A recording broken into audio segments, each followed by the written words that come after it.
How to Get Hired in Hell. Like any other person approaching 30, I'd had my share of disillusionment about my career. Well, if you could call it a career. I'd been stuck in the same low-level marketing job for years, and the closer I got to my 30th birthday, the more I felt like it was time for a change. But I never thought my next employer would be hell. The past 3 years of my life have been monotonous. Alarm rings at 8:15. Sometimes it's still dark out. Sometimes not. Depends on the season. I shower, stare out the grout between the tiles until I wake up, make my toast before my housemate comes downstairs and takes over the kitchen. I put 3 coats of mascara on, pick a jacket according to the forecast for the day, and walk half a kilometer to work in the foggy dawn. Every morning went exactly like that.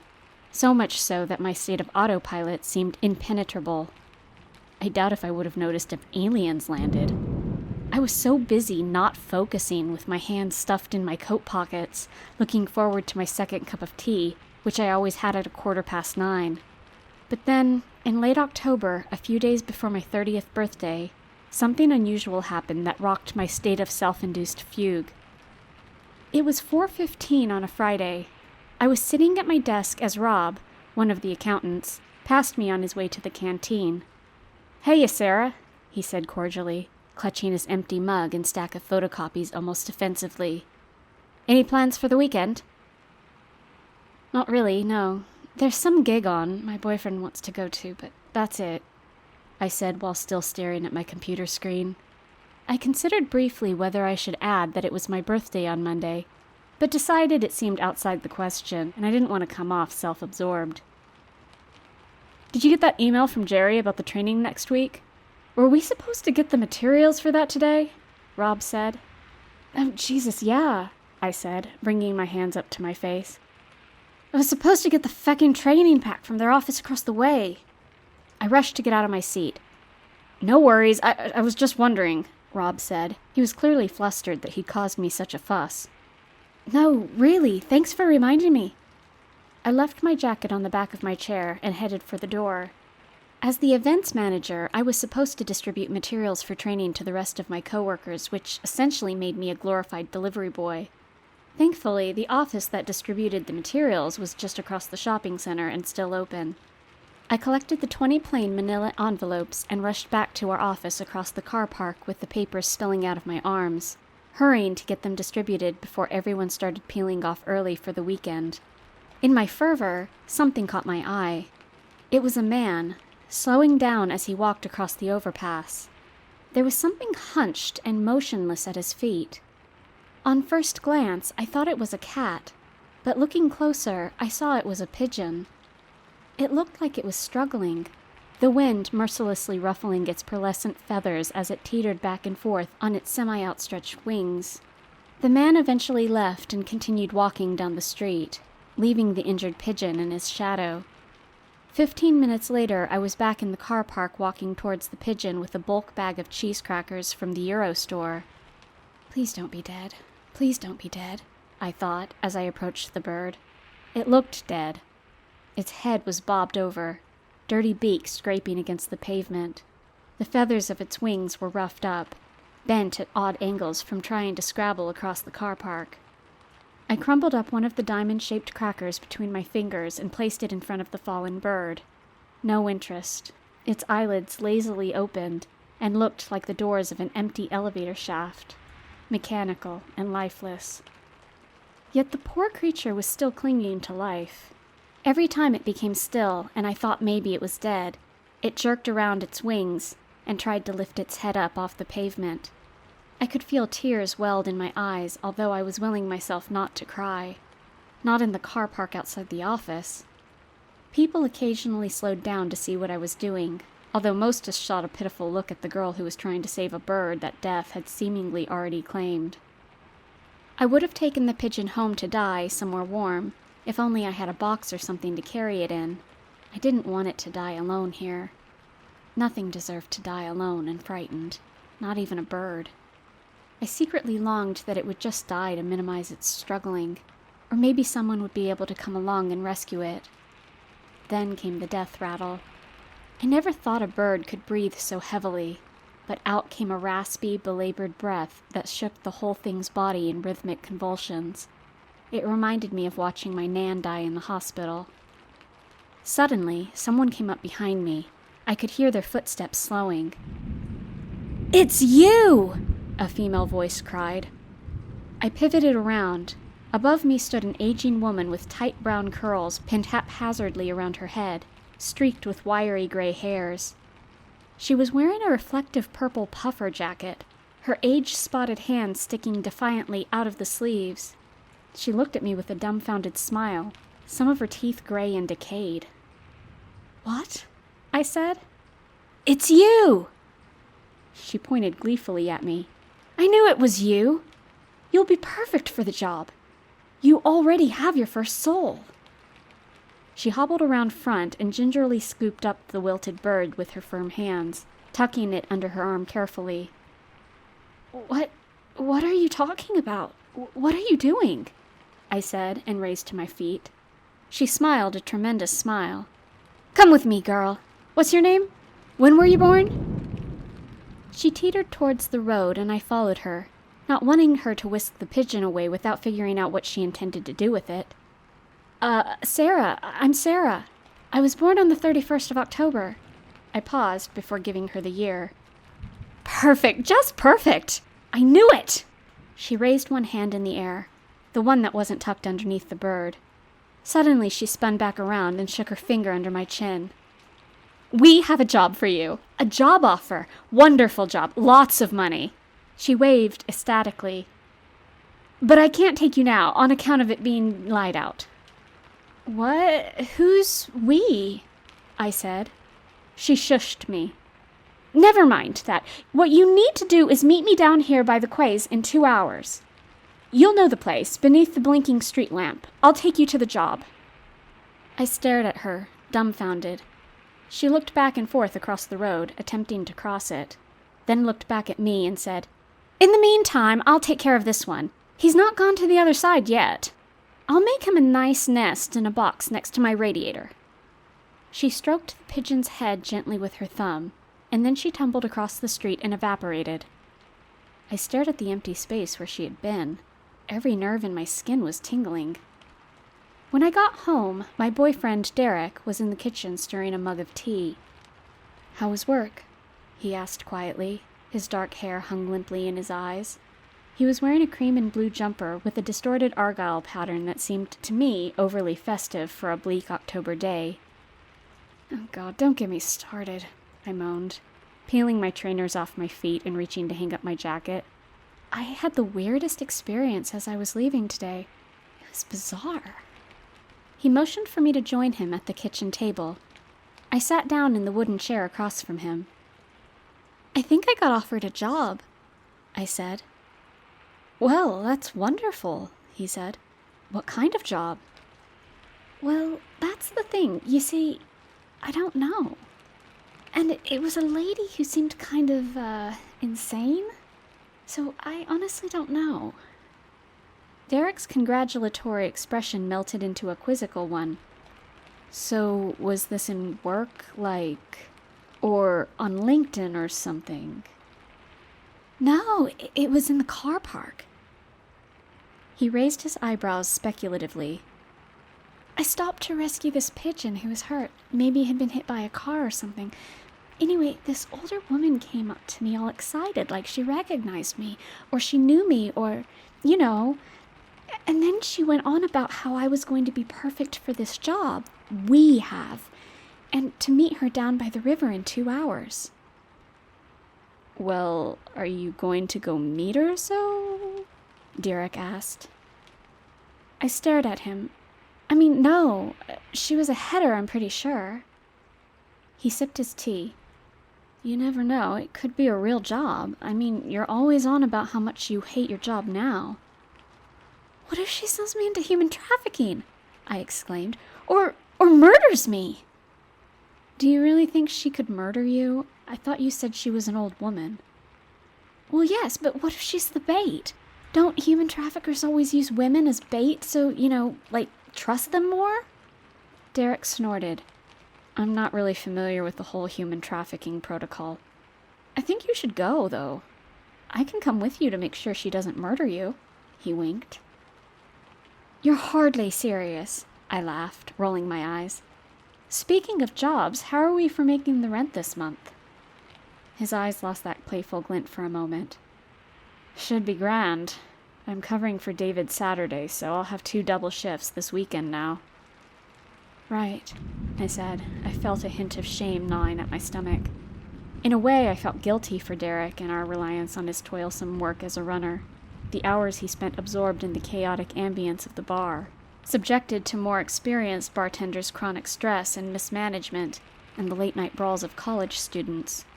At the same time, I felt a kind of envy in the sense that his long, back-breaking hours never dampened his spirit in the way that my paper-pushing job felt like it was breaking mine.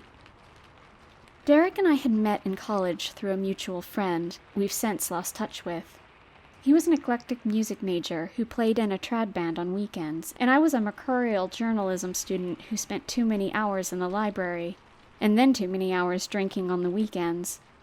I had always admired him for his dedication to his music and his belief that one day he'd make it in his career.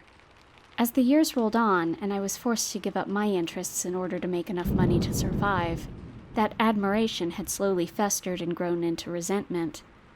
I could feel my spine arched against the wooden chair and realized it hurt.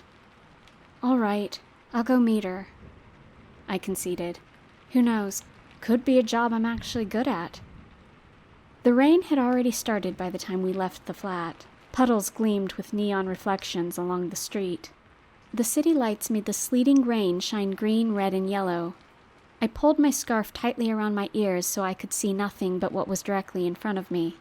I pivoted on the top of the steps to make sure Derek was following behind me. "She said to meet her underneath the blinking street lamp," I said plainly. He gave me a stumped shrug as he closed the gate to the courtyard behind him. I made my way down the slick steps. Ivy glistened, wet and trailing over the cement walls of our neighbors' gardens. Abandoned crisp packets and shards of naggins melted into the footpath at every turn, reflecting light into my eyes. There seemed to be something so forbidden about the city in the rain. We only lived about 10 minutes up the street from the river. A series of arterial bridges connected the north side to city center. Street lamps and moldy, faded life buoys dotted the quays in between. For the life of me, I had no idea which quay the woman wanted me to meet her at, nor did I know of any flickering street lamps this side of the city. "I guess maybe we should just walk along the quays until we see a blinking light," Derek suggested. My hands rose up to my face, hovering around my damp polyester scarf. "This is so mental," I said. "I can't believe we're walking around in the pissing rain to meet a crazy woman." We walked westbound for about 10 minutes without talking. I could hear the river rushing with all the accumulated rainfall. I was starting to fear it would burst its banks. I was hyper-aware of all the lights around me, reflections of neon signs in the puddles, the flood of lights from doors opening and closing, car headlights misdirected in the mist. There was no flickering street lamps. "Think we should call it a night?" I asked Eric. "Walk around in the rain some other time, maybe?" He pointed ahead of him. "Is that it?" I looked up. I saw the ground reflecting soft yellow light ahead of us, a shorting-out streetlight hunched over it. "No way," I said. "No way, no way, no way." I scanned the area for any sign of the woman. There was nothing around, just the white-capped, tumultuous river to our left, and a derelict web of rain-soaked alleys and an old Japanese cafe with a blue dragon painted on the shuttered storefront. No sign of life besides the buzzing of the dying street lamp. "Sarah!" I heard a distorted hiss coming from the river. It was her, sporadically lit by the lamp, her rain jacket reflecting beams back into the night. She wasn't underneath the street lamp or even in the street, but beyond the iron guardrails on the top of the concrete steps that led down to the thunderous river. I spun around to Derek to judge his expression. His eyes were as wide as mine. "I'm just going to go over there and see what she wants, and then we will leave." I tried to keep my voice steady. "I will be right here," Derek said. "Right behind you. She won't be able to do anything to you." He grabbed my shoulders. It was only under his grip that I realized I was shaking. I approached the guardrails and looked over at the woman perched on the steps. "What do you want?" I said aggressively. Her hood was pulled down over her face. Spume from the raging water lapped up onto her wellies, reaching up from the dark, churning abyss below. "Sarah, I knew you'd come," she said. "But there's not much time. I must take you to the job. Come!" She reached over the guardrail to grab me with her slippery hand. It was then when I noticed a wooden rowboat, tall at either side like a gondola, tethered to the base of the steps. It bobbed, frenzied, on the unrelenting waves. "No!" I screamed. "You'll drown me! You're going to kill me! Derek!" "He can't hear you," she said. "Now, go on." She pulled me harder so my ribs were pressed against the cold metal of the guardrail. I was crying now, like a petulant child having a fit. But my crying made me less resistant as the woman placed my hands on the rail and urged me to climb it. Weakened and somehow willed to follow her, I scaled the guardrail. Its paint was rubbing off and black flecks became embedded in my hands. I could feel the spray of sloshing water in my face as I looked down at the black riptides.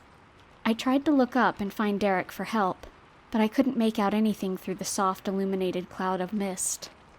The woman had already descended the steps and was waist-deep in water. She seized the gondola with both hands and steadied it so I could crawl in. Seeing my hysteria, she gripped my arm with a cold, slick hand and guided me in. I did not have the strength to resist. I was a weak and lifeless buoy, embraced in the never-ending water. Wherever she was taking me, I didn't know. I could not register much of our voyage to the other side, mainly because it was eerily calm even with the tumultuous weather that night. I kept my eyes closed firmly, seeing nothing except the multicolored lights that bled through, buzzing like electric sparks from severed wires. When I finally opened my eyes, I could hardly see anything. Green and purple blobs dotted my vision. As the real world started to give away, I could see we were eastbound. I could see the back of the Port of Cork sign, its white support beams looking like the threads of a spider web in the soft light. The water was calm now, gentle and rippled like indigo silk. It looked like dawn, even though it surely couldn't be later than 8 o'clock. The woman faced away from me, hunched over and churning the oars on either side of the boat like a Viking. She seemed unfazed, which somehow comforted me. I could see people streaming along the bridges, headphones on, staring at the ground. "Why is no one looking at us?" I asked in a quiet, resigned voice. "I told you," she said melodically. "They can't see us." She curved her oar gracefully, like the fin of a fish, and steered us over to where a barnacle-covered ladder ejected out of the river and onto a tall brown wall. Her fat hands reached out to slip a thick, frayed rope around the corroded metal. "Climb," she instructed me dully. "You're joking." She looked at me sternly. "Now you think I'm joking?" Already defeated, I grabbed onto the gritty, rotting ladder and hoisted myself up. I tried not to look down as I scaled it. Above me was an old orange shipping container, bigger than a small house. The woman climbed up after me and banged on the door, which echoed back in a thunderous rattle. I felt her hand on my back, pushing me towards the entrance. "That was just for courtesy's sake," she said sweetly. "We can go in." The container was dim and empty inside, shades of gray coloring the whole expanse. 3 fluorescent bulbs hung from the ceiling, illuminating a long cluttered desk standing squarely in the middle. A short man was hunched over it, filling out paperwork. "Ah, Mary," he said, not looking up from his incessant scribbling. "You're here. Who have you brought me?" "It's her," Mary said enthusiastically. "She's our one." The man squinted up at me. He had beady eyes that shone behind thick, black-rimmed glasses. He was bald, with a flat, wide nose and thick lips concealing the remnants of nubby teeth. He was wearing a blue 2-piece suit that shone in the light with a houndstooth dress shirt peeking out underneath. He sniffed. "And?" he said. Well, her name's Sarah," Mary added, hesitating. The man's thick eyebrows knit together. My hair dripped water onto the floor. The shipping container was drafty, making my damp clothes cling to my skin. "All right, Sarah," he turned to address me. Are you prepared for your interview? Interview? I asked.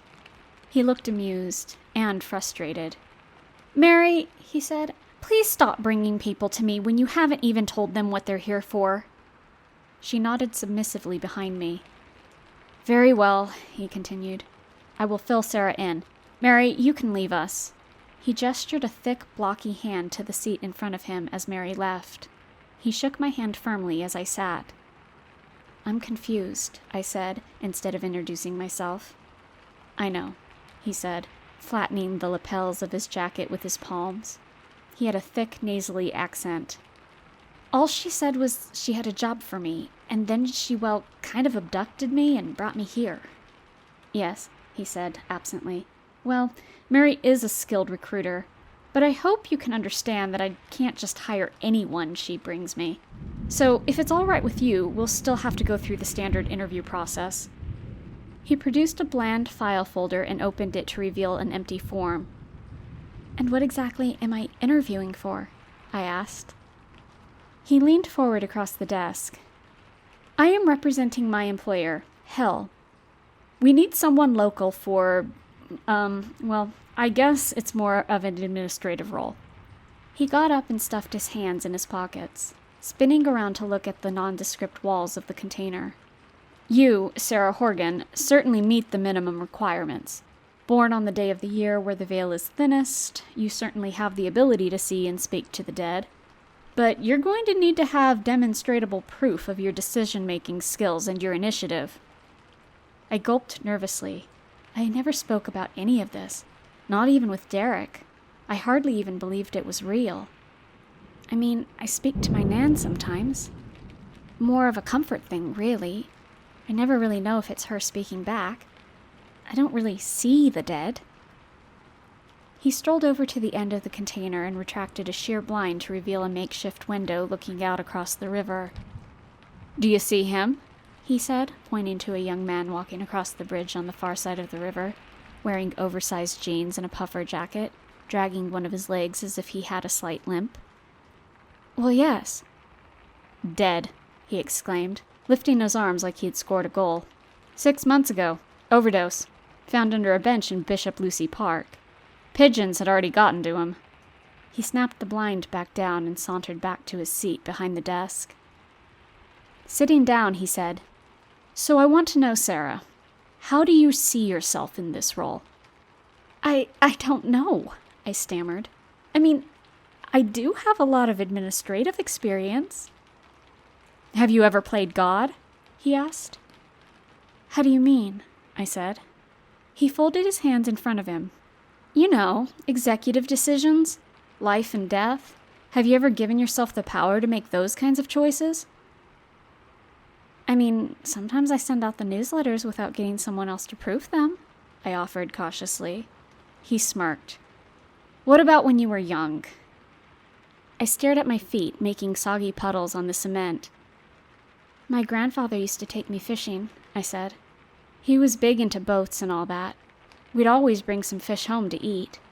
Sometimes when I caught one, I'd hold it in my hands and decide if I should bring it back or let it go. How did you decide? He asked. Just a gut feeling. I was a kid, so I guess sometimes I just chose the one I thought was prettiest or most interesting. I shrugged. He nodded, quiet for a minute. I took advantage of his silence to ask a question. So, are you like Satan or something? He laughed, pulling out a silver name plaque from the clutter of his desk.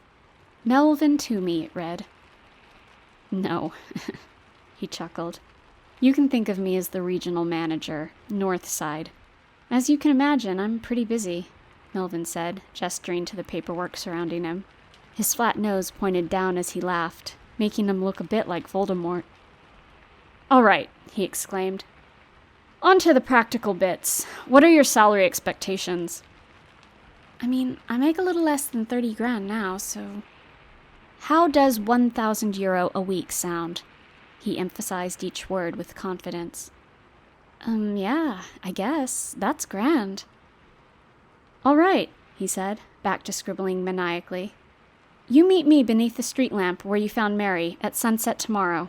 I will give you a walk through, if you will," he smiled. "Show you how the job is done." "So I got the job then?" I asked. "It's probational," he said. "We'll see how you fare tomorrow." "Do I need to bring anything?" "Just a good attitude and a strong work ethic," he said, smiling to reveal his square, irregularly spaced teeth.